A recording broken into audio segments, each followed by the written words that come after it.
and welcome to this Architecture Today webinar with Schueco, Architects Own Houses, the positives and pitfalls of self-building.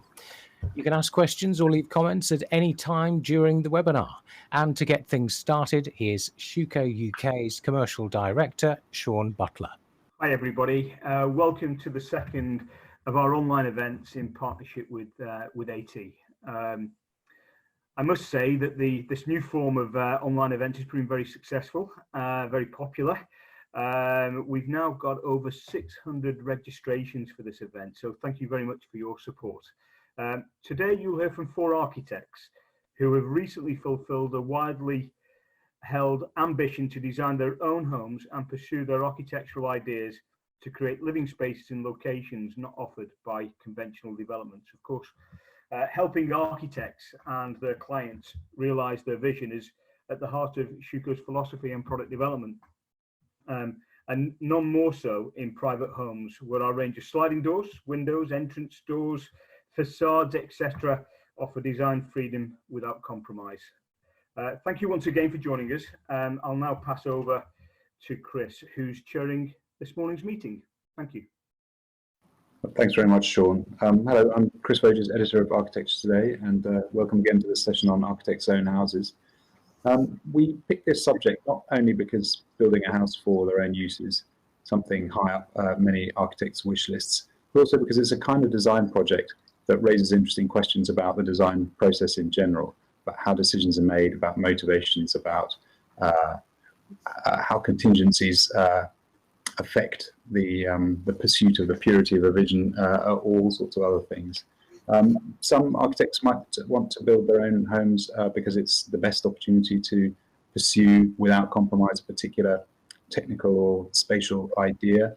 For other people, it might be about being able to live in a kind of place or space that wouldn't otherwise be possible for all sorts of reasons.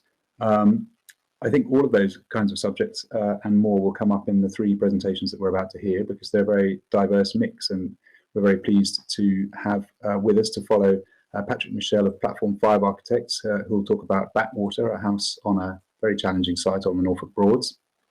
Riz Cannon of Gruff Architects will show us Pitch Black, which is a newly completed house ingeniously shoehorned onto a backland site in London. And Matthew Barnett-Howland and Dido Milne of CSK Architects will talk about the Cork House, shortlisted for the Sterling Prize last year, which was built in part to prototype a new sustainable construction method. Before I hand over to the speakers, I'll just mention that there's time to answer some questions after each presentation. So please do submit your questions as we go via the text box below the video player. But to get us started now, I'll hand over to Patrick. Thank you. Hi. I'm Patrick Michel. I'm a partner at Platform 5 Architects.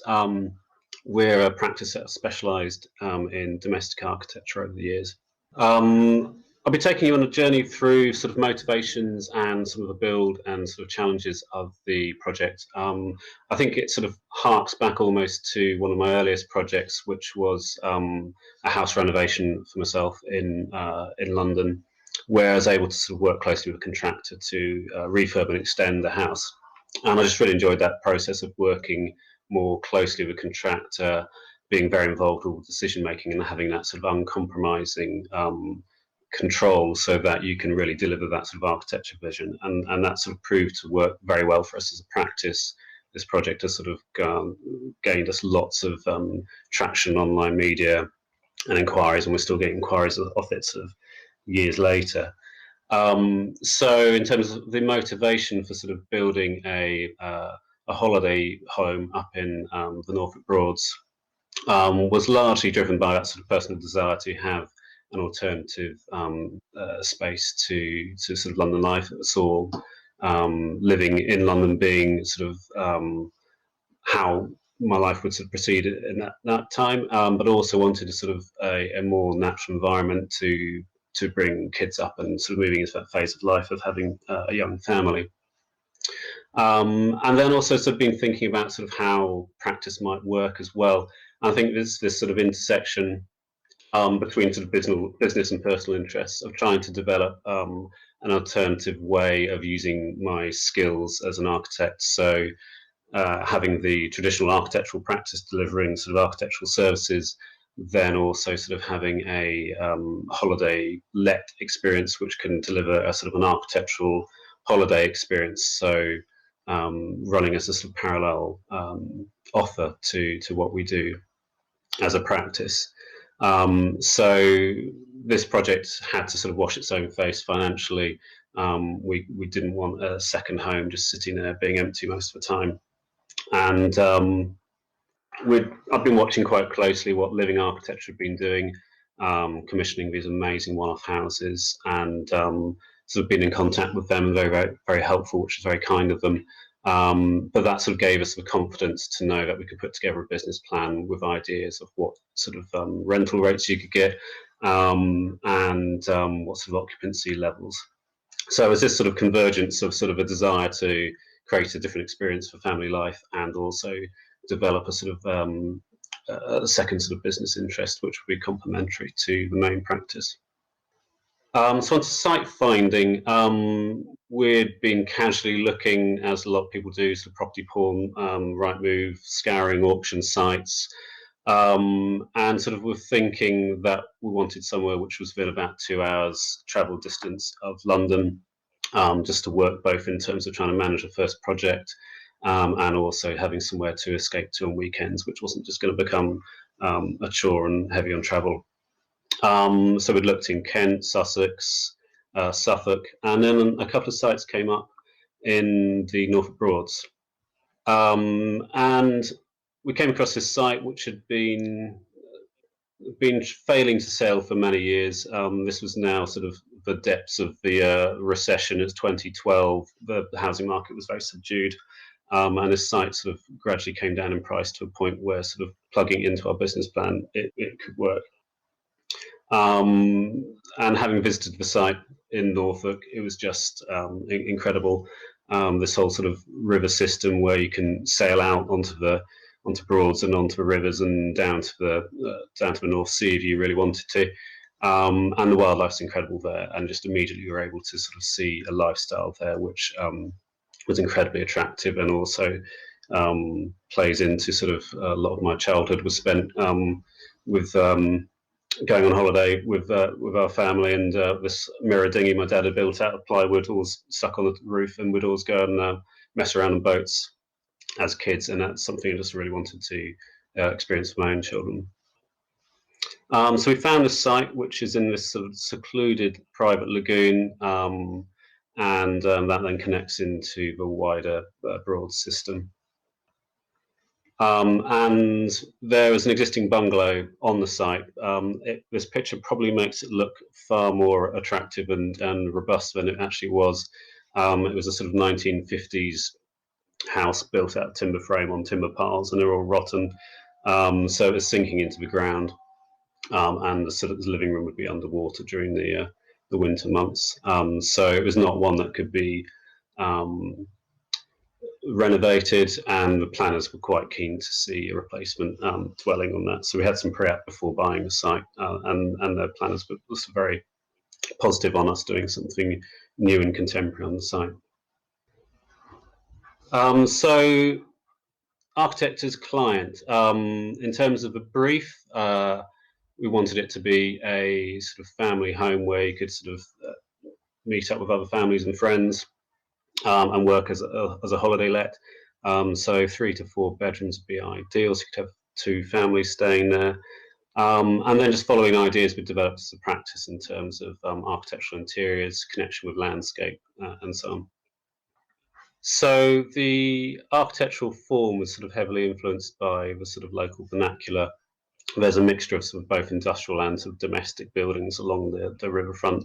So it is a sort of working river environment. So there's the kind of recurring theme is these sort of heavy pitched roofs, and sort of multi sort of bay buildings. So we kind of took that sort of key from that sort of industrial sheddy heritage on the Broads.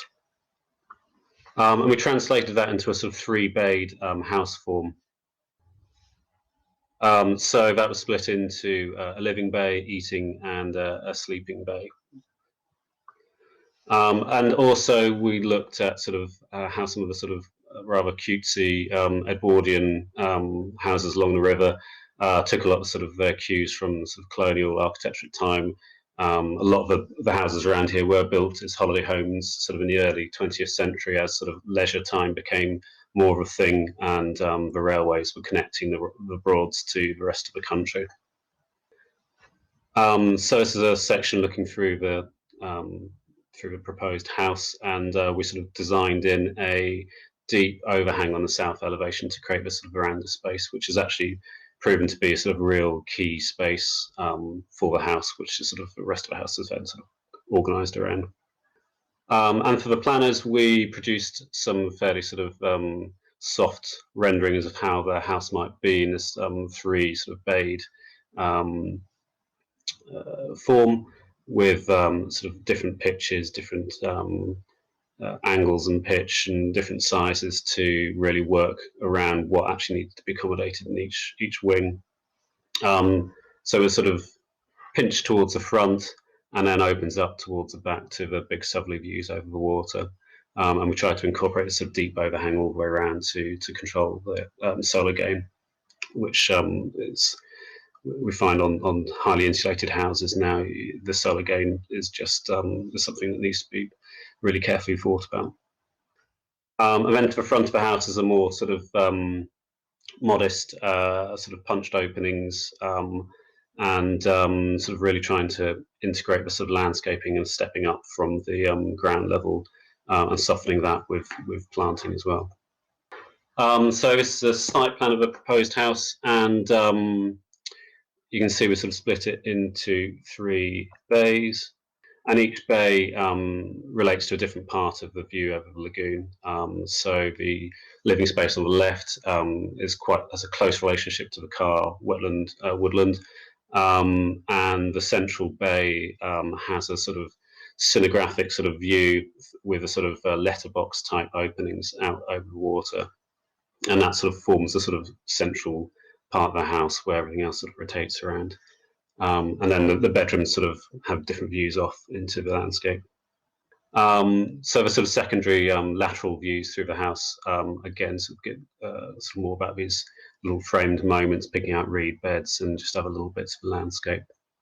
And also, sort of as you come up and enter the main entrance hall, there's a spiral stair, and from there, then you get the lateral view through 2 rooms out to a sort of distant view down one of the dikes, which connects up with another swamp area down to the west of the house. And then sort of zooming in a bit, we're sort of looking at that sort of idea of architectural interiors and creating atmosphere through architectural interventions. So the dining space is very defined by a bench, and the living space is sort of subdivided by a big sort of steel-clad central unit, again, just to create more variety within the living space. And this whole idea of sort of the broken plan being used to accommodate family life, perhaps children of different ages, and being able to sort of acoustically isolate different areas so you can shut off the bedroom wing and then still carry on making some noise and sort of living in dining spaces. So site constraints, we had to do a flood risk assessment for planning. So we took the simple strategy of basically raising the house ground level above flood levels. And you can see sort of 1 in 100-year flood. We've still got the main decking area just above that. 1 in 1,000-year flood is getting a bit more edgy. And even we had to design for 1 in 1,000-year flood plus 100 years rise in sea level. So hopefully we won't be getting our feet wet anytime soon. But yeah, if the water was this high, most of Norfolk would be underwater. So here's hoping we can reverse climate change. Site constraints, access was another thing we had to consider right from the outset. The access road is on sort of, again, boggy ground, lots of weak railway sleeper bridges. So our main contractor ended up strengthening this bridge just as you turn into the site. So the house was designed, would not get a concrete truck down here, so we tried to eliminate concrete as much as possible.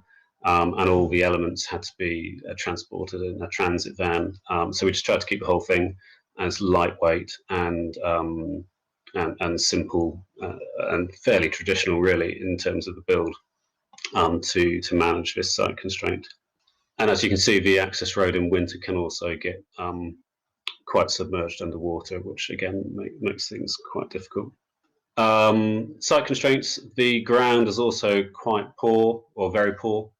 The structural engineer described the ground as reinforced water. So the top 4 meters is peat. And so everything around there you need to just pile down till you get to something more solid. So the engineers came up with a piled solution. So we only had to pile down sort of 8 to 10 meters, which isn't too bad for that sort of area.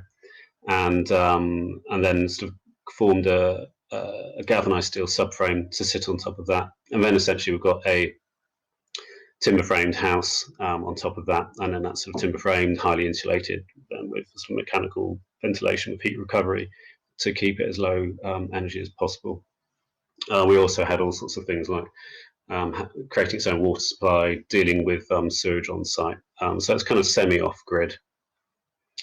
So by this point, I've been doing the project in my spare time, and my client was raising her eyebrows at having a house built out of wood. So she'd been studying this quite carefully and had been reading The Three Little Pigs, and so asked the pertinent question of, are there wolves in Norfolk, Daddy? So I did some research. Apparently there are not, so we dealt with that issue and then moved on to the next site constraint. Construction, we went down the main contractor route. It was too far from home to be able to manage subcontractors at that distance, and I was also running sort of architectural practice. I'm trying to do this in my spare time, so project managing myself was not really an option. But we really landed on feet with the main contractor. They were brilliant, very proactive, read the drawings, came up with solutions for all the kind of site constraints and all the practicalities of how you build in this really quite tricky site. So the first sort of problem we encountered was once the existing bungalow had been removed, and you've got heavy machinery going up the site, and then it was coming into autumn, the water levels raised and half the site disappeared underwater. So it's trying to set out to tolerance with no real firm reference points on the site was quite challenged, and we did have to repile a number of the piles. So essentially these are steel cased 200mm wide piles driven down sort of 8 to 12 meters depending on local site conditions, and getting them in the right place was a real headache, with the ground being so soft. If they hit a brick as they were going down, they could easily just be knocked off course again. So there was a bit of a process of piling, measuring and piling again until we got everything in the right place. We also had the problem with the formwork for the pile caps floating off, so they had to be pegged down, and the contractor worked out how to plug the pile caps so that the concrete didn't just drain into the ground as well. So eventually, after about 5 or 6 months, which was excruciating, we managed to get the site to a state where we've got the concrete pile caps in the right place. The site was reasonably stable, and then it could sort of measured up for the steel frame. So the steel frame went in very smoothly within under a week. So that was all prefabbed and then just bolted together on site. And at this point now, everyone was very happy. The contractor was happy. We knew what we were building off, and there were reference points, and things started going more smoothly. So the steel frame was then joisted out. This created a sort of working platform for the contractor to then build off and get scaffolding off. And then the house essentially went up as a sort of traditional timber frame. The guys on site would build the walls and then just lift them into place manually. So again, all just lightweight, simple technologies, and it actually went up very quickly. And as the sort of I think it's always quite an exciting time when a timber frame is up, where you can actually see all the spaces, and then you gradually get the views out framed through the timber frame. And then we also had to do sort of a fairly engineered timber solution for the sort of double height space in the living room. So we've got sort of steel brackets reinforcing the corner joints there, so that so it acts like a portal frame. And then you can see the project coming together within the sort of context of the sort of lagoon. And always nice to be able to do site visits where part of the inspection is done on a boat. So to completion, I suppose I should have mentioned earlier, we funded this through a sort of mixture of savings and remortgaging our London home, which is sort of being in a most heavily gentrified spot in the country, allowed us to sort of take some extra equity out. So that was a pretty cheap way of borrowing, and also we were able to do offset mortgages so that you could draw down the amount you needed, so you're only paying on the interest on the amount you've drawn down. So it's similar to a self-build mortgage, but at a much lower rates, so that made it a lot more comfortable whilst we were building. So we've got the spiral stair here, and I think sort of, I suppose one of the benefits of working as architect and client is sort of knowing where to go to get sort of well-priced materials, and having those conversations with a subcontractor. So we sort of had that discussion of how can you keep a spiral stair at a reasonable price. And one of the early bits of feedback was to don't do double curvature on the underside. So we just kept the stair form going up through there. And actually, I think it's worked really nicely, and it sort of works with sort of the other patterns in the house. So this stair sort of forms a real focal point on the entrance hall before you move into the main parts of the house. So these are the large sort of barn sliding doors to give that sort of industrial feel to the sort of the three sort of sheddy bays, and these subdivide the space and help with that sort of broken plan idea of being able to acoustically separate the sleeping wing from the kitchen dining spaces. And then this is the lateral view through to the landscape beyond. And then the kitchen dining space forms a real sort of hub of the house. It's got a table there, it can seat 10 quite comfortably. And I think sort of making those moves of actually defining it with architectural elements with the sort of upholstered bench, and not just doing sort of the obvious thing of perhaps having floor to ceiling glazing and a loose table in there. So I think that's sort of part of what we were trying to do. Was creating these moments and atmosphere through the architectural interiors, as well as sort of creating a sort of strong external architectural form. And the dining space leads on to the veranda space, which again has been a real eye-opener in how effective and how good a space this is within the sort of UK climate. Being able to use it all year round. It's south facing, the light bounces off the water, so you can be out there at Christmas Day in a t-shirt, feeling quite comfortable and warm, while still being able to sit outside, or if it tips it down with rain and you can still sit out there. So it's a really sort of lovely spot to actually enjoy the landscape all year round.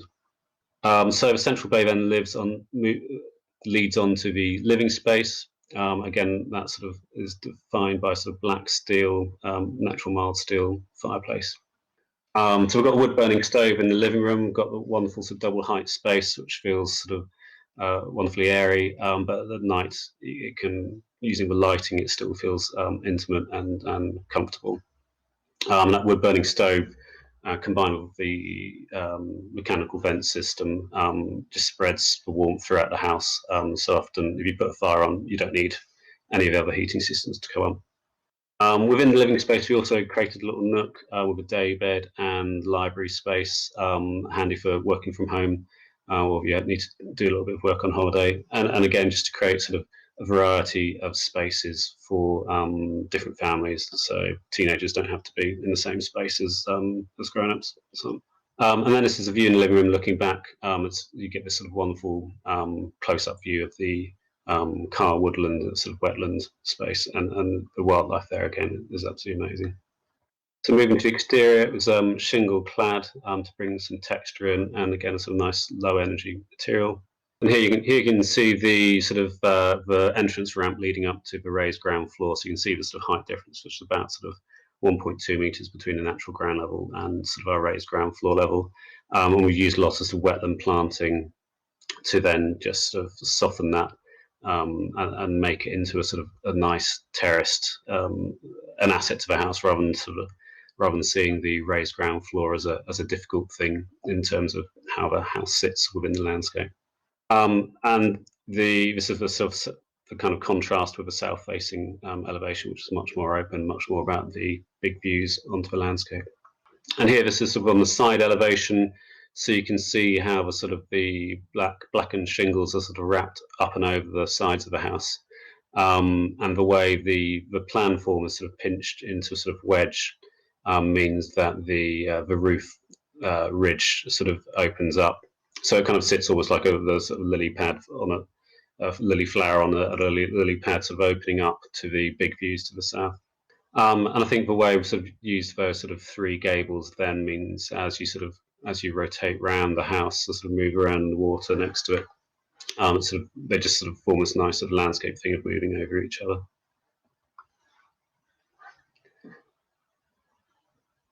So back to sort of the early motivation.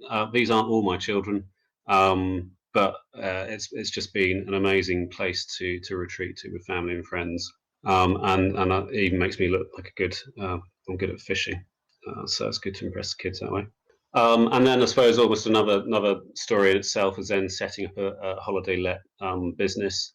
So we sort of used some agencies, an early sort of collaboration with the Modern House again was very successful, and using all the publicity we've managed to get for the house just to sort of boost that sort of side of it.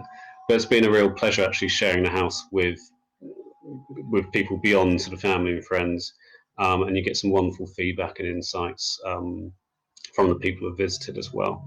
So and it sort of reinforces what you do as a practice, that people can visit that and then come to you to commission a house. And also clients we have within the architectural practice, we can offer them stays at the holiday let as well, which is quite good just to if we're talking through certain architectural ideas or systems within the house, then they can actually go and experience it in person, which is far more effective than just being talked about in a meeting. So we found the two sort of strands of the business have really sort of mutually reinforced each other, and I suppose eventually we'd like to be able to do some more. I think from learning from the experience of doing this one, perhaps we would try and do smaller units and then sort of build up as cash flow allowed. The project probably was bigger than we'd anticipated at first, but because we had the business model, we were able to sort of borrow more in the end to make the project work. So yeah, here's looking to the future. Hopefully there'll be more mini backwaters around the world. Thank you. Thank you very much, Patrick. We have a mix of comments and questions coming through, so that's good to see. Be pleased to know that most recent comment is "This is so beautiful!" exclamation mark. But we also have some questions, and I'll try and summarize a few of them. I mean, one theme is about well, I suppose. I mean, you mentioned at the end there that you have plans to do it again, but would you do anything differently? Is there anything that you've learned from this process that would change the way that you approach similar projects in future? I think it was one of those projects which grew in scope. Because I suppose when I've done houses before, from a house done for myself, you have the opportunity to do things over time. It might take you 5 years to finish off the house. You can leave the joinery out. You can leave the landscaping. When you're doing a project which has then got to be kind of perfect and finished and ready to sort of walk into for guests, you can't really leave anything unfinished. So I think it's really about budgeting for the completed project and not sort of kidding yourself that you can't that you can delay things, delay spends. So I think I'd probably take on something a bit smaller, to be honest. Perhaps something that can be done in a more modular way, and smaller units. So in terms of the business, you could get something set up quicker, earning income, and then start to fund sort of future phases of development through that cash flow. So yeah, I think kind of taking something on which is a little bit more manageable, would probably be my next move. I mean, there were a few questions actually about, you mentioned there about budget. I don't know whether you want to go into details about that, but a couple of people have asked what the original, well, one person's asked what the cost per square meter was, another has asked what the original budget was and whether in a grand designs way you went over it. So I don't know whether you want to address those. So the house itself was £3,500 per square metre. So, you know, a decent budget, but not sort of eye-watering kind of London super prime. So there were kind of extra costs for you know, site difficulties, and the geometry probably added on a bit of time and cost as well.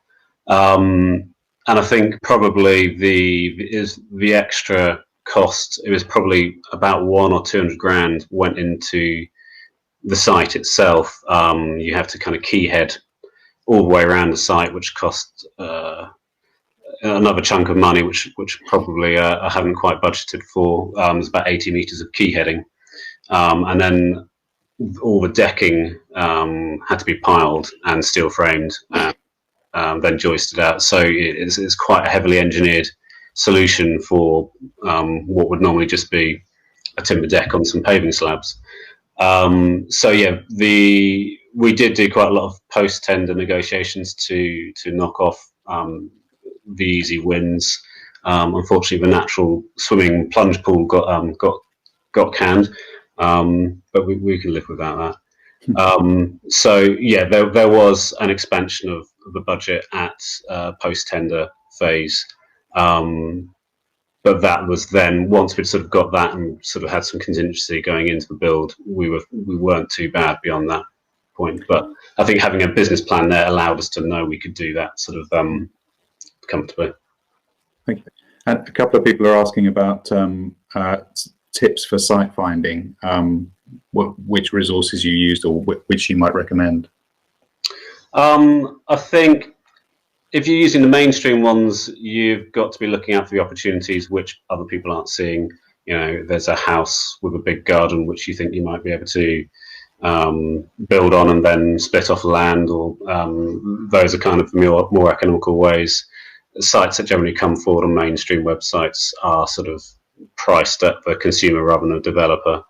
Auction sites, often you can get things below market price, and then there are site finding sort of agents and all that sort of stuff, who usually don't deal that much with domestic sort of one-off housing sort of personal developments, as they want that sort of relationship with the large developers. But yeah, I think it's that, asking around, finding sites on Google Earth, walking the streets, cycling around, all that sort of stuff. A bit of shoe leather. And maybe we could just finish with some, because we unfortunately slightly time constrained, but we've got a few questions about the design and the build. Maybe we could just do those in a rapid fire way. How is the drainage dealt with? This first one, with global warming and potential sea level increases. Is there any concern that flood level calculations could be exceeded in the future? So both drainage and flooding, which I think you've addressed a bit before. Yeah, flooding we're kind of dealt with as probably more the access road, which is the problem, which will gradually probably need to be built up over time. This part of the Broads is actually, because it's very floodplainy and very flat and open, doesn't actually flood too badly. Not in the sort of horrific things you see on TV where, you know, streets turn into rivers.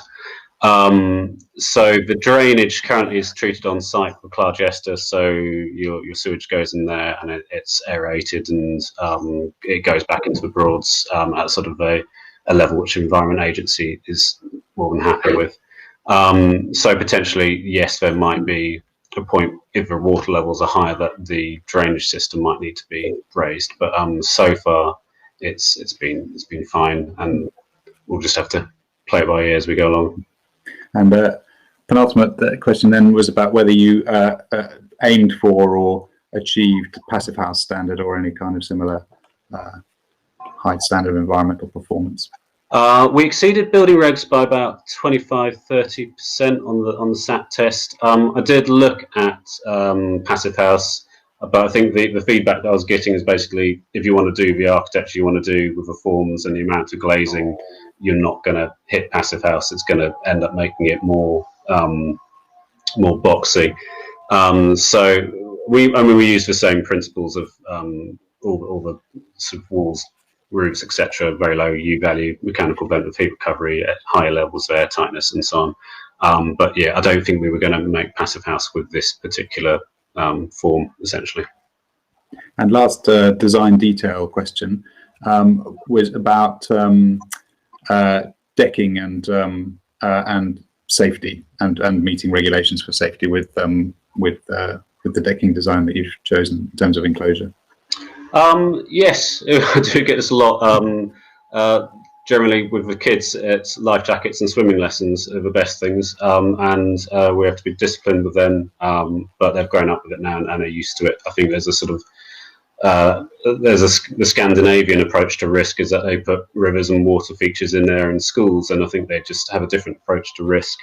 So it's unguarded, but that is how everything is around there. You go down the streets, the sort of the villages, there's not fences in the same way. Working ports and don't have fences around quite big drops into the water. So it's really more about management and awareness than sort of going for a sort of health and safety approach.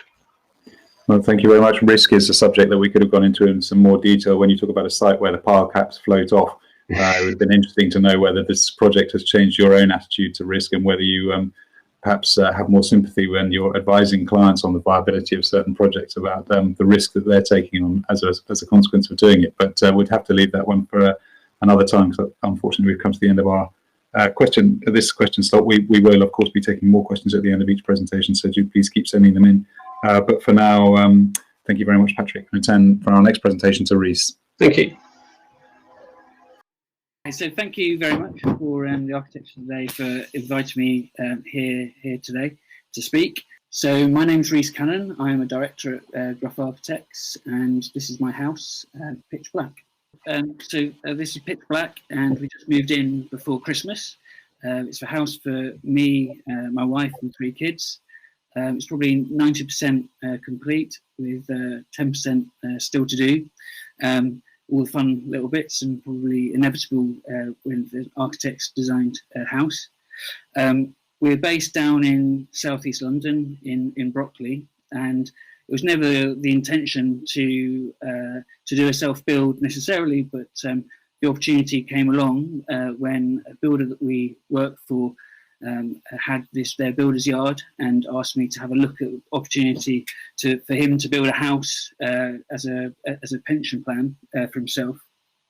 And when I saw the plot, it just looked too good to kind of miss. So we put in an offer with him to try and buy it. And after a bit of negotiation, we eventually managed to buy the plot, which did take a good 2 years. And so this is starting back in 2014. So it's been quite a long journey. Now the site, as you can see, is a builder's yard, and you can see here it's quite cramped. Lots of containers and sheds on the site, and so pretty difficult to kind of envisage a house here. But we're neighbouring a railway, and the outlook was absolutely kind of phenomenal. And so here, these are a couple of models. This is a model that we made for when we made the planning submission, and here it gives you a really good impression of the site context. So you can kind of see how this is a plot right on the top of a railway cutting, so on top of the embankment looking down, and it's behind a series of houses, and the access is via a kind of narrow track to get to the site, which becomes a kind of recurring theme of difficulty throughout the build. So I'm not going to bore you with lots of drawings of the building, but I thought it's good to see all the plans of the building together. So you can kind of see the unusual triangular shape of the plot, but also when you compare the ground floor, first floor and basement, because it's a 3-storey building, you can see they're all different, and there was no real continuity between each of the floor plates, which wasn't intentional, but it was just the way that we found that we could occupy the site best. But without that continuity, it did make building the house that much more difficult. And you can see on the ground floor the throat of the access down the track, and there is a turntable and a car there. And so one of the issues that we wanted to have, be able to have off-street parking here, because of the road being quite full up with parking currently, and without wanting to lose lots of the site to turning for the car, we actually decided to use a turntable to get around that problem. And so equally you can see here, it is a 4-bedroom house, so one kind of master suite and then 3 single bedrooms for the kids all up on the first floor. So here are some concept sketches that I've done. They're kind of slightly post-rationalised, but they explain the sort of the idea and theory behind the house. So the volume up at first floor, we decided to incline away from the neighbour's garden, so it butts up on 2 sides with respect to neighbours. And we wanted to sort of lessen the impact somewhat on overshadowing of those gardens. So we actually inclined the whole building and towards the railway edge as well. And then also, because of the proximity of all the neighbours' houses, we decided to have no windows facing those properties on 2 of the elevations. And so we staggered and fragmented the facades in order that we could actually have light penetrating through slot windows, and to slightly lessen the bulk and the mass of the first floor block. So here you can see the fragmented sketch of the ground floor plan, where there's kind of no right angles on the kind of corner points where the walls meet, and then also the kind of theory of the hatching, the sort of the linear fragmentation of the 3 different volumes. This is a sort of tricky junction, which will come up again in a bit more detail later, but because of trying to fit in the geometry on such a sort of tight urban site, and with objects such as the turntable to accommodate, it did mean that actually we did get a few kind of difficult corners, which were tricky to resolve, but actually became sort of probably the most fun bits to look into in more detail. So this is an image during the build. So this is once all the piling has gone in, and we're now starting to excavate the basement. But it's a really good shot to show a few things. One is the sort of proximity of this really tight kind of urban site to the terrace of houses behind, and sort of the concerns of the potential overlooking issues that might arise. But also you can see the narrowness of the access track, and that's all the materials that had to be fed up and down this track. And there's no ability to crane in any materials either, because of all the overhead cables and lines which are in the main road. So from this viewpoint, I think this is an image taken from when I stood on top of the site hut at the time, and to the left is the drop-off down to the railway. So in this image, I just wanted to show you the kind of extra sort of complexities that we sort of engaged in building the house. So the basement is concrete construction with contiguous piles around the perimeter, capping beam, sprayed concrete liner. Then the ground floor is kind of fairly traditional, standard cavity wall construction, masonry, all load bearing. And then up at first floor, it was a steel frame to deal with the kind of tricky geometry, all the different angles, and with a timber infill. And so it kind of gave us lots of headaches, because we had lots of different methodologies that we had to kind of find details to resolve continually. And combined with the slightly awkward geometry of the building, it meant that the creating an airtight envelope was particularly difficult. but we achieved it, and we did a good job. So this is a time lapse of the build. Obviously, after we've got out of the ground, and we're now kind of building the ground and first floor here, and this is kind of quite good to show sort of how tight we are to the respective boundaries, and this is sort of something that comes about by sort of building in a tight urban site. The tree line beyond is the top of the railway line, and there were a couple of large trees that we actually had to fell as part of the process, and not only felling those trees, but also the build itself required us to have lots of negotiations and discussions with Network Rail, and which both take time and cost quite a bit of money in order to get agreement from them that you can go ahead with the works, and when they're kind of confident that there's no danger that you're ever going to do anything which is going to endanger the railway line or stop trains running.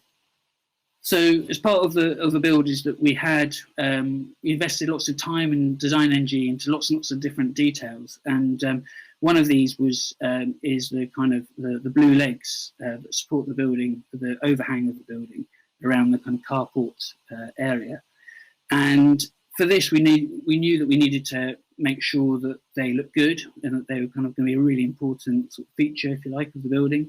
And so we actually decided to engage an art fabricator called Art Fabs up north, who we'd used previously on an art installation on the Lincolnshire coast with the Wind Tower.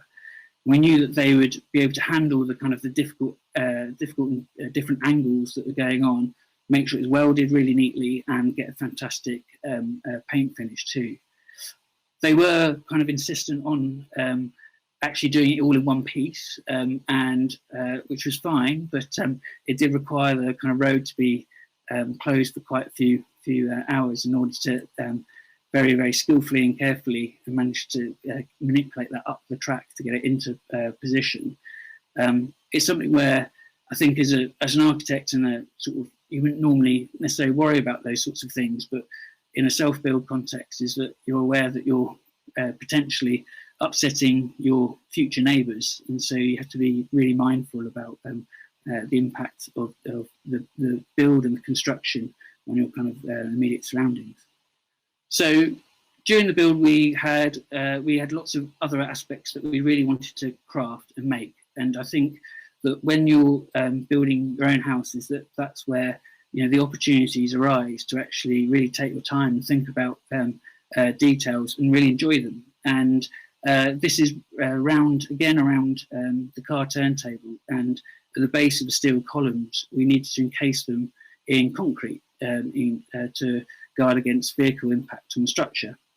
And we employed a couple of graduates who I'd actually taught some years ago, and we designed all the formwork and the details of this area ourselves, and did this all kind of in-house as a bit of an experiment to see what we could achieve. Here you can see the formwork in situ around the base of the columns, kind of fabricated plywood.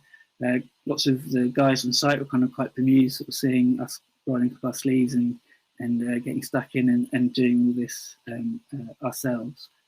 But it gave a kind of an extra layer to the building, which I think you sometimes aren't able to achieve on a normal project, a normal client. So here you can see the kind of bespoke detail. So this isn't quite finished, but this is on the opposite side of the turntable, and this is actually one of the sketches that you saw earlier. And this is actually a gully for the downpipe above, and the water disappears through here and re-emerges somewhere else, kind of through a hidden duct in the concrete. And there's a mixture of precast elements on top and in situ concrete below, and the formwork and the actual grill, the brass grill that drops into this gully, again, were all actually manufactured by ourselves. So within the office, we have our own in-house CNC, so we're able to mill both the formwork and also the brass. And it was kind of somewhere where we could really actually experiment and have fun with elements which would probably take too much time or cost too much on any normal project. But when you're building for yourself, this is kind of what you live for and what you want to do. And so you take that time and you suck up that expense in order to achieve these things.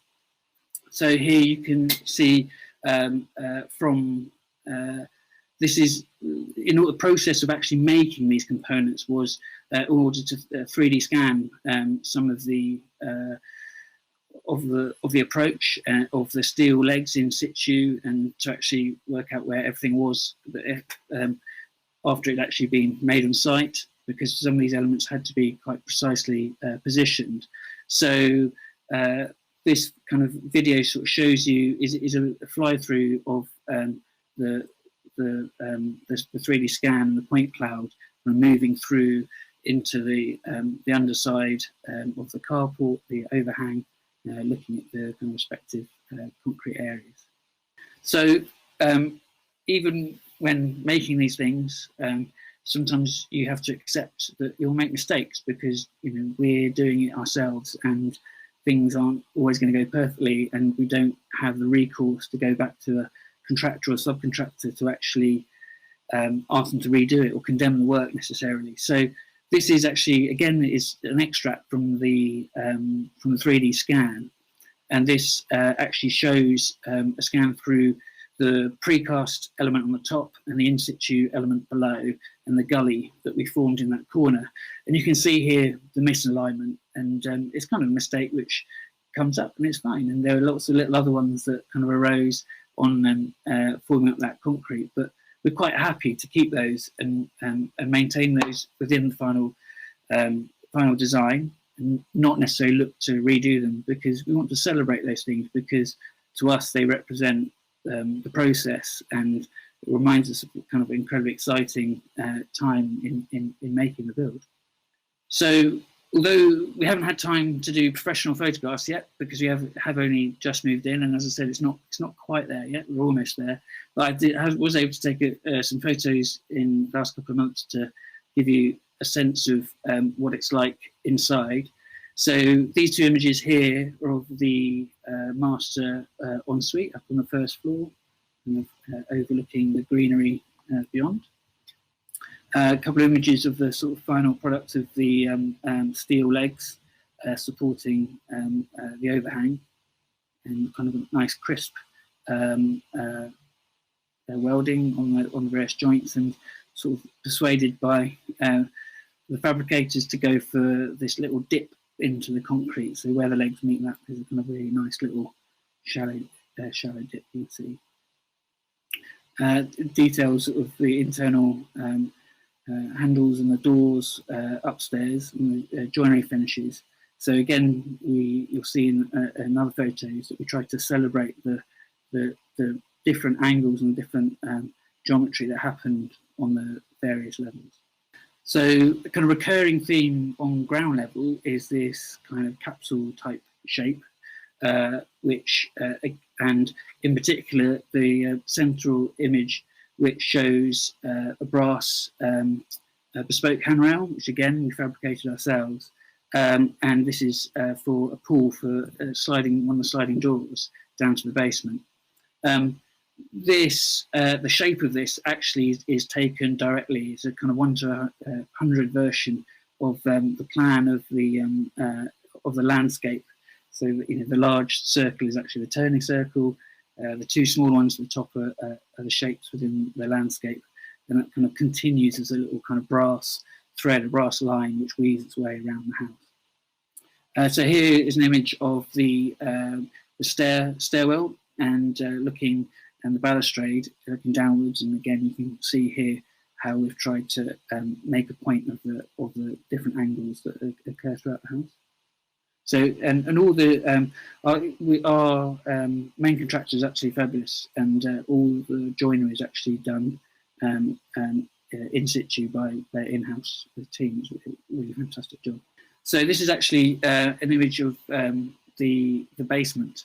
So it probably although the basement is an incredibly costly element, we had to pile anyway in order to get down to take the bearing of the house down below the level of the railway cutting.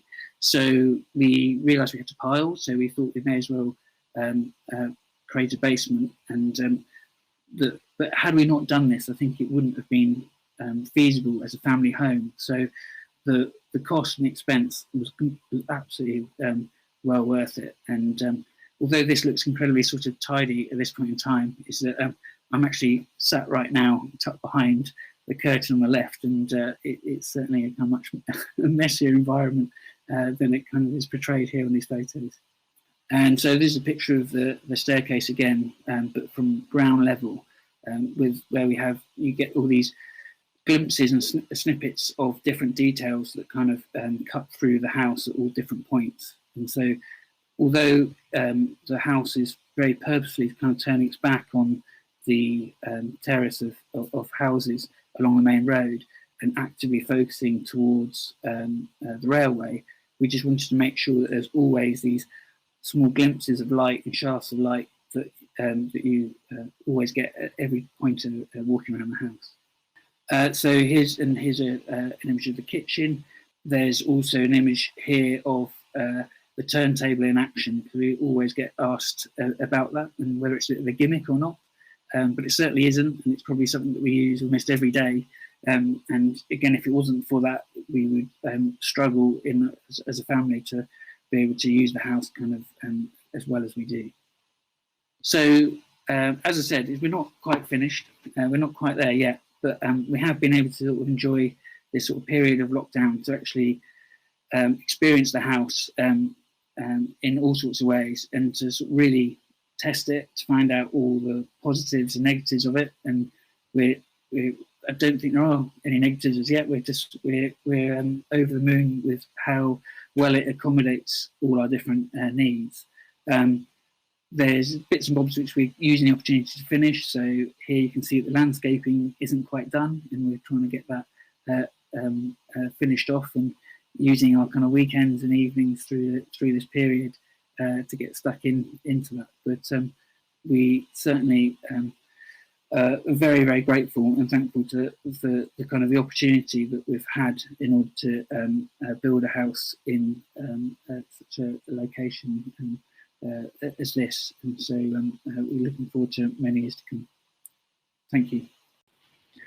Thank you very much, Rhys, for a very enjoyable presentation, and I think your enjoyment of the house and the enjoyability of the process really comes across in the way that you talk about it. And that's actually the sort of subject of one of the first questions. We've got a couple of questions which are about the pleasure of the process, and particularly interested in the importance of it being something that you have a physical hand in building, that self-build is something that you're not simply assigning to someone else to complete the labour, that you're actually physically getting involved. And one of the questions says, can you speak of your experience of pleasure or almost a poetic faculty of self-built projects? So in other words, is that a kind of a significant motivation, or perhaps a more important part of the outcome than you were expecting?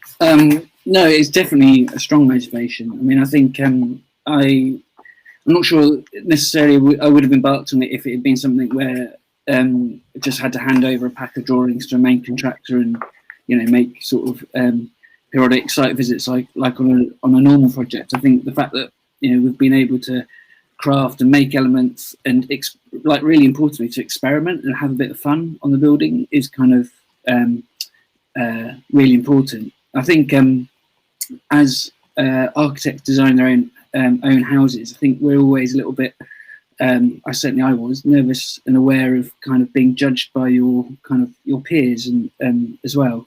And I think there was a point kind of early in the process where we sort of said that, sort of, don't worry about it being the most elegant, perfect house. Let's just have fun, and let's just do all the things, throw all the ideas and that may have been sort of sitting in the back of my mind for years, and enjoy that. So actually being able to sort of make components and make elements which we've been able to fit on site has been fantastic, and there's still lots of those little details and things that we're kind of resolving and sorting out now. And two or three people have asked about neighbours, and whether they were, you might not want to comment about your relationships with your neighbours, but whether that added any particular complexities to the project beyond what you talked about, not wanting to annoy them through your building works, and whether the fact of being in an overlooked plot gave you particular problems in terms of party wall agreements or getting planning, overlooking other things like that. No, I mean, like, surprisingly, not really. I mean, there's the odd little kind of minor thing, but like, we, as part of getting permission for the house, we sort of did our due diligence by kind of doing like a sort of neighbourhood consultation. So 2 or 3 doors up is the local pub, and in the process of doing the planning application, we sent letters out to all the local properties and asked them to come and talk to us and see the model and see what we're doing. And I think that was like 80, because there's so many flats in sort of the immediate vicinity, is that it was like 80 odd letters. I think we had about 2 or 3 people come on the day to actually look at it. And so I think it's, to some degree, it's by nature of the people who are living in and around us, and there aren't many single private kind of dwellings in the immediate vicinity, and so the interest was a bit different. But no, I mean, generally they've all been, I think everyone gets sometimes fed up a little bit with the building work and the practicalities and the logistics of lots of comings and goings, but it's generally been fine. And I think the trickiest neighbour was probably Network Rail, and having to liaise and deal with them, and that process was relatively drawn out before we got to site.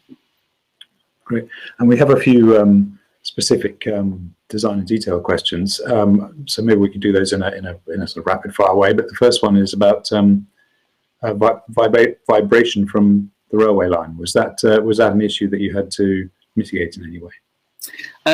We had to mitigate it in terms of when we were doing the piling and everything, that we had to actually monitor kind of the stability of the ground, and that we weren't doing anything that was disrupting the embankment.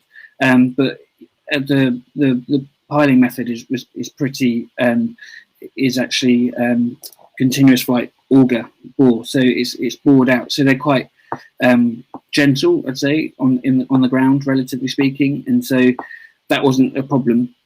The living here, we do hear that it's not a super busy railway line, but we certainly do feel and hear the trains quite loudly, and it's a mix of passenger and freight trains, and it's amazing how quickly you get used to it, really. And someone is asking about fire protection methods with the combination of an open plan ground floor and a basement. What was your strategy there? There's that was an issue.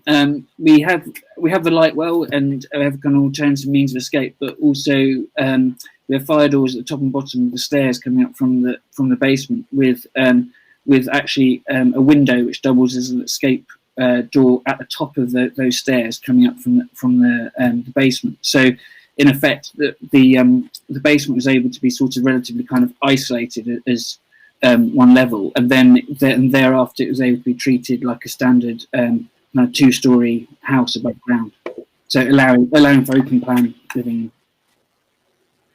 And we have possibly time for one more quick one, which is someone's asking about the external cladding. What that was?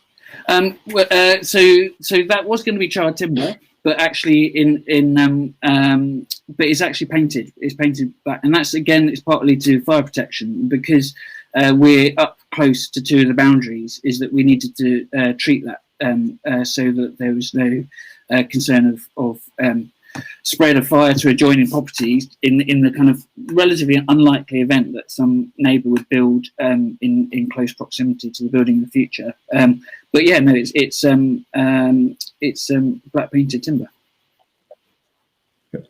And lastly, a few people are asking whether you're prepared to give an indication of the kind of cost per square metre. Yeah, it's quite expensive. So it's about £4,000 a square metre, which is quite a lot. Right. But a quarter of a quarter of the budget was actually in the groundworks, so in the piling and forming up the concrete basement and slab. So that's where most of the money goes. But in a kind of tight, confined urban site and London site, it's quite a lot of money, and fortunately justified by the values. So it kind of it washes its nose very well, but it's a big investment. Thank you, and sorry to those people whose questions I'm afraid we haven't time to get to, because we have to move on to our third presentation. So we now turn to Matthew Barnett-Howland and Dido Milne to hear about the courthouse. Thank you. Thank you, Chris. So my name's Dido Milne. I'm a director of CSK Architects, and Matthew and I built our first house just over 20 years ago now on a tiny site in Brick Lane that we bought at auction. It was supposed to be finished in time for our first child, as you can see from my very advanced condition on the left. And that's when we learnt the first rule of the self-builder. It will definitely take much longer than you thought, whereas your pregnancy definitely won't. Anyway, it was a very useful early experience in terms of being a developer, architect, occupier, and finding a site, financing the project, etc. However, although there are aspects of this building that we still really like today, we probably weren't confident enough at this point to pursue a really strong architectural agenda, which, if the budget allows, it's probably the most important part of building your own house as an architect. Anyway, it's something we learned from when it came to our next significant self-build opportunity, which was Courthouse. The story behind the site for Courthouse is wrapped up in buying a larger house in 2010 for our family and Matthew's mother, who lives with us. The site is part of Tangier Island in the Thames, on the edge of Eton, very close to where we both work, and it's shared with Thames Water extraction site and an Eton College garden. An existing Georgian mill house, it's roughly in the middle of a sort of an odd-shaped site, which is also fairly complicated in legal terms with lots of leases and covenants and so on. But most importantly, it has a slightly disconnected parcel of land at the rear, which we knew we'd want to build an annex on for our extended family, and this turned out to be the site for Courthouse. So with this in the background, we developed a clear architectural agenda, which was three intertwined ideas, all involved with the notions of simplicity in one way or the other. The core drive of the project is a questioning of the layered building envelope that has gradually developed to meet contemporary building performance standards. So typically you start with structure, which is insulated. Usually you have vapor control and breather membranes are introduced before adding external framing and cladding and internal linings and finishes. To create a layered building envelope, an inherently sort of complex assembly of different materials, products and systems. So for example, when we talk about brick house, the structure is usually actually concrete block or timber frame with, say, a brick outer skin combined with huge range of different materials and products, which can introduce complexity at every stage of the building life cycle, especially at the end of the building's life with destructive demolition where everything's been glued and stuck together with the downgrading of resources. So the aim here was to replace all of these separate layers and products with a single material, and in this instance, cork, from internal finish to external finish, thermal insulation, load-bearing structure, and finally the control of moisture transfer. So the basic hypothesis was, could we replace this complex layered model with a solid cork building envelope to meet current performance standards? And we wanted to do this with expanded cork, a pure plant-based material from a biodiverse landscape that has the potential to create a simple relationship between human inhabitation and natural resource systems.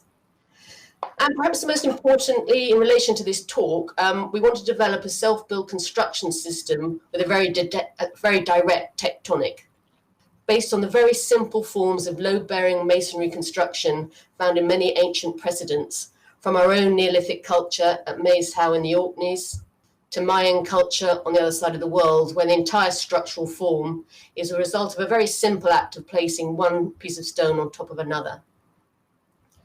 The structural similarity between stone and expanded cork is important here, in that both materials really only work in compression, but of course cork has a much lower thermal conductivity, so it's in a way it's a form of insulative stone, which can be used to create a thermal envelope. The self-build brief was also generated by the idea of delivering this simple structural form as a prefabricated kit of relatively lightweight parts that could be assembled without mortar or glue by hand, sort of like a giant plant-based Lego, if you like. So in 2013, we had the site, we had a clear architectural agenda, and with a healthy dose of blind optimism that is necessary for most self-builds, we embarked on a 6-year research project comprising 3 self-builds of increasing scale and complexity. This iterative process of research, design, build allowed for a very single-minded approach to the project as a whole. So starting with the tiniest building, the casket, I'm now going to hand you over to Matthew. Hi, I'm Matthew Barnett-Howland. I'm Director of Research and Development at CSK Architects, where I work with Dido. So I've always been interested in making and materials as the starting point for design. So I began with hands-on research in the Bartlett workshop using basic woodworking machinery, making test assemblies, looking at basic principles of how to make the wall, whether we could make the roof using the same method, and starting to think about rainwater ingress at the joints and so on. On the basis of this initial work, I made a fairly simple prefabricated building kit that could be easily transported to Eton. And at this point, the prototypical system included timber dowels and lime mortar, which introduced complexity during construction and in performance terms as well. Although flawed technically, this seed structure showed enough promise in terms of tectonic form and spatial character to undertake more extensive research. The second prototype, the cork cabin, was the main output for the funded research stage between 2015 and 2018, which was undertaken with several industry and academic partners and part funded by Innovate UK and EPSRC. With this funding in place, we returned to the purity of monolithic cork with no other elements within the building envelope at all, in the form of a simple tongue and groove joint with an interference fit. We discovered that although there is a simplicity in asking one material to perform all the functions of a building envelope, the shape of the blocks themselves becomes rather complicated, especially in the corbelled roof. So in order to achieve the levels of precision required for a friction fit system, we started working with the Bartlett's robotic facilities, developing digital toolpaths for the various block types in the cabin design. This was really interesting in terms of the expanded role of the architect, where we're designing not just the building and the construction system in relation to the whole manufacturing process, including the work holding device on the right, but also the design of the blocks themselves in relation to the digital machining and tooling processes. After quite a lot of R&D, we developed a workflow that meant we could prefabricate each block in about 10 to 20 minutes, depending on its type.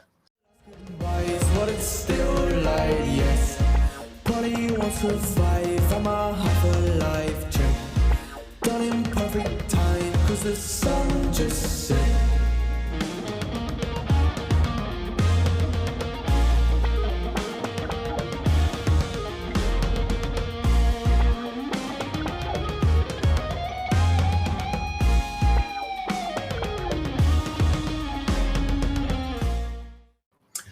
Using this method, we produced our first test section of wall, meeting a significant part of our brief to make a self-build construction system using solid lightweight blocks of a single plant-based material without mortar or glue, which meant we could proceed to making the 200 or so blocks for the cabin at the Bartlett and transporting them to site in Eton. This makes the whole R&D process look rather easy and straightforward, but take it from me, the reality of course was rather different. The cabin was an extremely important part of the overall project, where we worked out a lot of principles that were also deployed for cork house, like this raised floor construction with the perimeter beam supporting cork insulated panels of CLT. And we experienced some of the issues that we'd have to resolve, like the mobility of the structure at certain points during the assembly process. But from a self-build perspective, it was a pretty successful prototype that even our engineer here from Arup could install. And in terms of structural design, we also got to test out the principle of using the roof light as a paperweight to hold the top few courses of the roof in place. And because the cabin prototype was made at UCL and then taken apart and transported to site for reassembly, it was also proof of concept that the system can genuinely be disassembled at the end of its life for material recovery and reuse. Cabin was also useful for in situ testing, including temperature and humidity monitoring and air tightness. Air tightness was an area where we introduced an extra element to the purity of the solid cork envelope in order to achieve compliance with building regs, using a 10mm wide expanding foam tape on the internal face of the joints between blocks. In parallel to these in situ tests, there was a range of laboratory tests to establish various performance aspects of both the material and the system. So University of Bath tested compression and shear, and creep and out of plane loads too. On the basis of the results, Arup were able to show that the structural scheme for Cork House met building regulations. Fire rating of the roof was tested at the BRE in Watford for both spread of flame and structural integrity, which indicated that cork behaves in a similar way to CLT in that it self-chars. However, there's obviously quite a complex relationship between the fire performance of any plant-based material and the specific design of a building. So as with the structural scheme, Arup engineered a fire scheme for Cork House to meet building regs. Wind-driven rain was also tested at BRE, which established that the wall performed very well. But the lab test for the bare cork roof showed a level of water ingress. So we developed a system of removable cedar weatherboarding screwed to the cork corbels.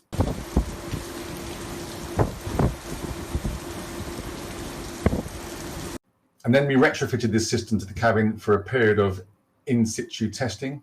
And so by this point, we'd established the basic principle of the solid cork building envelope to meet current building performance standards, which meant we could proceed to the third prototype, the house. As you'll remember, the site was two gardens with a slightly awkward junction between them. So the building was positioned to resolve this relationship with a covered outdoor bay at one end. In more detail, here's the covered outdoor bay on the left. And you can also see the basic structural diagram too, which is a thick perimeter wall of cork, which takes all of the vertical load in compression. And then there's two structural CLT wardrobes in the middle of the plan that are tied to a ring beam at eaves level, which gives the overall structure lateral stability. In the short section, you can see the very clear relationship to the simple structural precedents we showed earlier, where it's literally one thing stacked on top of another.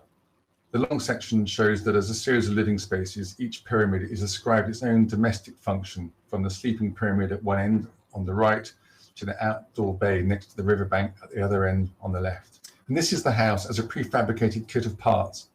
And because it's literally one thing on top of another, there's also pretty much the order in which this was assembled, from cement-free removable steel screw pile foundations to the solid timber platform, cork wall blocks in compression, a timber ring beam at eaves level, more solid cork blocks in compression in the roof, and then timber frames and roof lights on top of each pyramid, acting like paperweights, as with the cork cabin. Before we could start on site, there was still some R&D to do in terms of the fabrication system. There were over 6 times as many blocks as in the cabin, so we migrated to a commercial 5-axis CNC fabricator that are called Wup Doodle in Suffolk. It's a really great outfit run by a lovely, if slightly unusual guy. The principles of fabrication were very similar to the cabin, but much more efficient. And we've since got the machine time down to under 5 minutes a block, which makes the concept of a prefabricated kit of cork parts look pretty plausible. Cork House was in effect top and tailed by subcontractors for specialist or heavy elements such as the screw pile foundations and the CLT deck at the bottom of the structure and the roof lights at the top of the structure. Eventually, we were ready to install the prefabricated Accoya ring beam and steel brackets. And as you can see, this is a pretty simple system that required only an impact driver. And then the prefabricated CLT floor platform, which is insulated underneath with yet more cork, of course, and installed with a small telehandler, or sometimes just more old-fashioned techniques, illustrated here by the Polish man mountain that is Martin, which every site should have. This assembly of the floor deck is emblematic of the construction as a whole, in that it's a very straightforward relationship between 3 plant-based materials, namely cork, spruce, and Accoya. Then the two CLT wardrobes that tie the whole structure down to the deck in terms of lateral loads.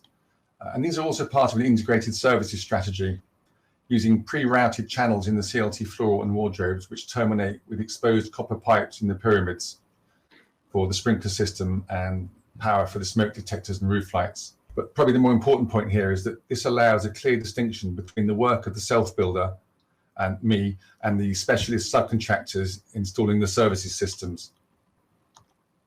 Back to the cork. The fabrication process was very much a just-in-time manufacturing process, i.e. the cork blocks were delivered to site more or less in line with when we needed them.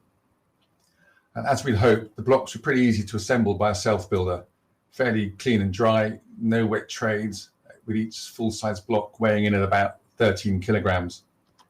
And to prove the point, here's a journalist having a go. No offence to Chris. Now, I've been told even an idiot such as me can have a go at doing a bit of construction, so let's see if this really is idiot-proof. And, oh, it really is like building blocks. This is, I think, a roof. And there we go. In. Oh. And there.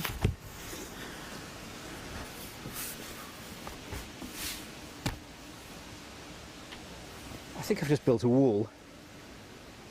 Not brilliant, but that was about a minute, wasn't it? Amazing. As we found out on the cabin, the dry jointed nature of the cork blocks required some low-tech invention occasionally to hold them in place before the whole structure was locked down. By the system of beams at eaves level tied down to the CLT wardrobes, then the bespoke integrated copper gutter went in, which in hindsight was a mistake in terms of the construction sequence, so I won't be doing that again. Then the corbelled roof blocks, which is quite a satisfying process of sorting and laying out the blocks course by course, and then tapping them into place using just a rubber mallet. Obviously, this is on a very good day here, and needless to say, there were several days when it didn't look quite as precise as this. But in general, it's quite a satisfying combination of ancient construction principles made possible by 21st century fabrication techniques. One of the nice things of self-building is the opportunity to work with skilled makers like Sergio, our copper maestro, who was equally happy making elements on site with paper and card or off-site with CNC folding techniques. And then the Accoya roof frames every 3 or 4 courses, which meant that we could build without any supporting false work from underneath. And then topping out with the Accoya roof light frames and the steel roof lights, for which we relied on Martin's raw Polish muscle once again. And then finally, over 200 boards of Western red cedar weatherboarding and about 3,000 stainless steel screws, after which comes the always magic moment of striking the scaffolding. And then back over to Dido. Yes, just a few images really of the completed house. This is the approach from Tangier Mill House through the garden. Moving through into this bay, as well as this being a threshold between the 2 gardens, it's also an outdoor living space, an antechamber for the house, with the front door on the right here. And it's here really that you become aware of very direct tectonic of the complete integration of material, structure, construction and space. You pass through this bay to emerge into the garden beyond. You'll see a coloured cat here. And this clip gives you a very good idea of how the building relates to its context. So you have the long elevation that addresses the rear garden and also screens the Thames Water building behind. And right in the far distance, you can see Tangier Mill House.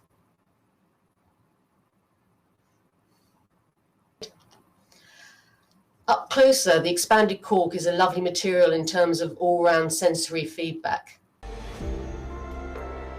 You just want to touch it. It just feels fantastic. Our friendly journalists really like that. Moving into the main living space, the cork also creates a very calm acoustic, and it's very atmospheric in terms of the balance of light and shadow. Also, the cooked cork creates a lovely smoky aroma. The quality of space in the corbelled roof pyramids is the direct result of being enclosed by raw structure and pure compression. And into the bedroom, at the end of the plan, probably my favourite space, because of the sort of monastic quality. There's quite an intense character with controlled views and daylighting. And the view, when you're lying in bed looking up, this is really where you get the feeling of the sort of physical sensation of load being carried down and around you. We also followed this through on the use of solid plant-based materials to all the interior bespoke joinery, such as these storm-felled oak stools. And in the bathroom, we had a slightly more playful space of reflection and illusion by way of contrast to the solidity of the rest of the house, with bespoke brass fittings, bath and basin. And as a self-builder, it's always great to be able to exploit the luxury of being able to respond to the building and let details evolve, like this copper tray and carved rill that feeds the rainwater into a frog pond. or the semi-formal planting that helps really bed the house and let the house sit in the landscape. And then looking beyond its useful life, which we hope will be a very long one, the whole house has been designed for disassembly.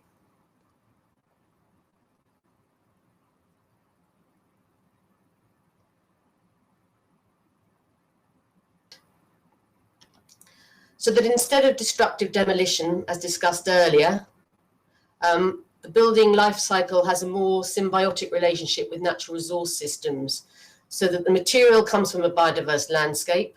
It uses waste and byproduct from cork forestry. It's cooked with no additional ingredients or binders, using energy from waste biomass. And then it's assembled on site without mortar or glue. And as a building, it has a very specific form which is driven by its life cycle. And then at the end of life, the blocks can simply be disassembled for reuse. They can be recycled into the manufacturing chain, or indeed just returned to the soil to biodegrade and generate new growth, because it's a pure plant-based material. So that's really it from us. Form follows life cycle. Thank you very much. Thank you very much to Matthew and Dido for that. It was a huge amount packed into 20 minutes. The questions are coming in faster than I can read them, but we will try and get to as many of them as we can in the allotted time. One of the first things is that a lot of people are asking about the qualities of cork and various questions along the lines of, do you think it might be possible to make a cork product that didn't require CNC milling in a kind of bespoke way to be used in the same way? Who knows? It's probably another research project. We've tried to simplify the process as much as possible. As I said, we've got it down to about 5 minutes a block, which makes it reasonably economic. I think if you need air tightness, obviously the CNC precision milling, that's what allows us to use quite a simple ancient technique of stacking one block on another, but with the sort of, 21st century precision you need for air tightness. So you could use it in a different way, but not if you wanted the cork to perform all functions of the modern building envelope. On the subject of air tightness, people are asking about the thickness of the walls and the U value. Related questions. Yeah, the walls are about 480 millimeters thick, and the U value for that is about 0.1 to 0.11.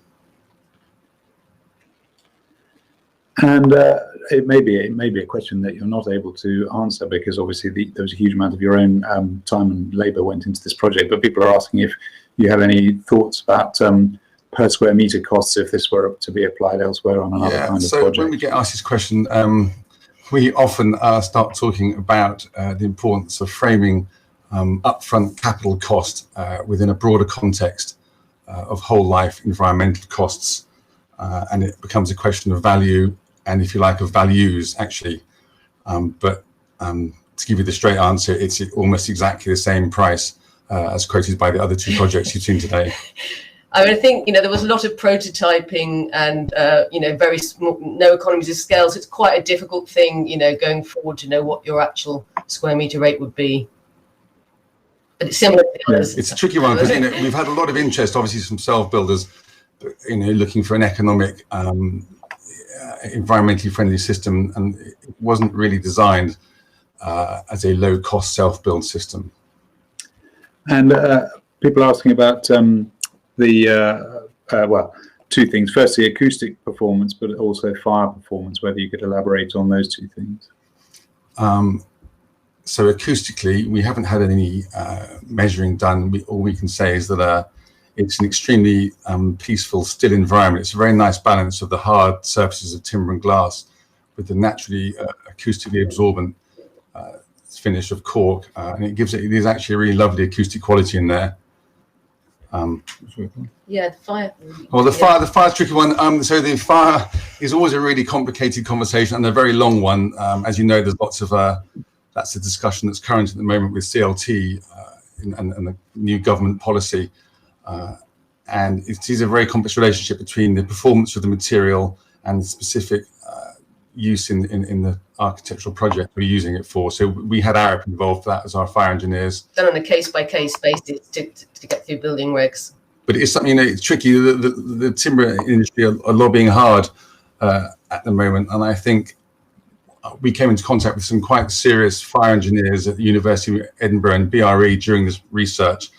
And it is a very complicated, thorny subject. But one of the nice things, actually, that we knew for surface spread of flame, we'd need sprinklers, and we didn't want to cover anything up with any fireboard. So then it's a nice chance to express something and make it a sort of architectural feature of the house, which a sprinkler pipe work is. Adds a bit of reflectivity against the cork, which is quite absorbent.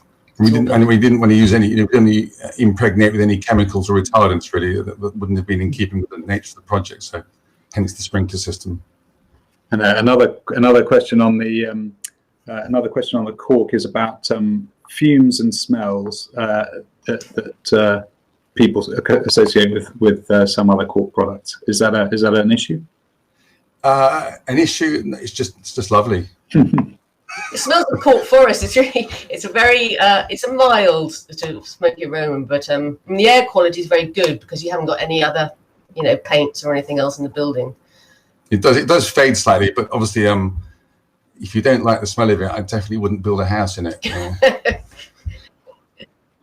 And then there's a whole bunch of questions which broadly relate to the idea of, if this is a prototype, what do you think about the prospects for rolling it out in a more general way? The questions cover all sorts of things, including what's the general availability of cork, how much is there in the world to be used, and is this something that could become a kind of a commonplace building product?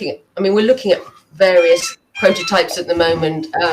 We've got a two-story hybrid structure with timber frame and cork. We're looking with another client at a mixture of sort of cork stone hybrid. So I think there's quite a lot of sort of further research to do to sort of roll it out.